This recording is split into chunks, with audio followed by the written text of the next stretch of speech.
TDP అధినేత చంద్రబాబు నాయుడు సతీమణి భువనేశ్వర్తో కలిసి శ్రీ తిరుమల శ్రీవారిని దర్శించుకున్నారు. అనంతరం మీడియాతో మాట్లాడుతూ శ్రీవారి పాదపద్మాల చెంత పుట్టి అంచెలంచెలుగా ఎదిగానని అన్నారు. అలిపిరి వద్ద దాడి జరిగినప్పుడు శ్రీవారే కాపాడారని అన్నారు. ధర్మాన్ని కాపాడమని, ప్రజలకు సేవ చేసే శక్తి సామర్థ్యాలు ఇవ్వాలని స్వామివారిని వేడుకున్నానని తెలిపారు.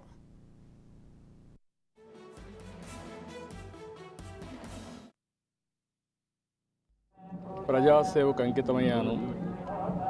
వెంకటేశ్వర స్వామి మా ఇంటి దైవం. ఎప్పుడు కూడా ఆయన తలుచుకుని ఏ కార్యక్రమమైనా ప్రారంభిస్తాం.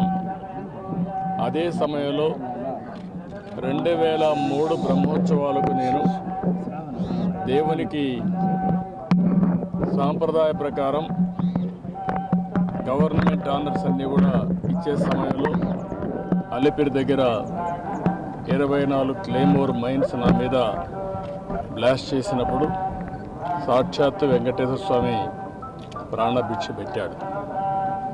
అది నా నమ్మకం, నా విశ్వాసం. అందుకే మొన్న కూడా నాకు కష్టం వచ్చినప్పుడు వెంకటేశ్వర స్వామికి మొక్కున్నాను. మొట్టమొదటిసారిగా ఆయన దర్శనం చేసుకున్న తర్వాతనే వేరే కార్యక్రమాలు చేస్తారని చెప్పి మొక్కున్నాను. ఈరోజు ధర్మ పరిరక్షణ క్షేత్రమైనటువంటి వెంకటేశ్వర స్వామిని దర్శనం చేసుకుని ఈరోజు మీ ముందు మాట్లాడుతున్నాను.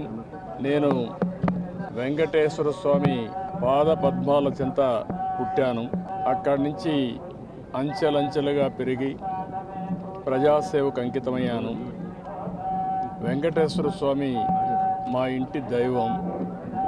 ఎప్పుడు కూడా ఆయన తలుచుకుని ఏ కార్యక్రమమైనా ప్రారంభిస్తాం. అదే సమయంలో 2003 బ్రహ్మోత్సవాలకు నేను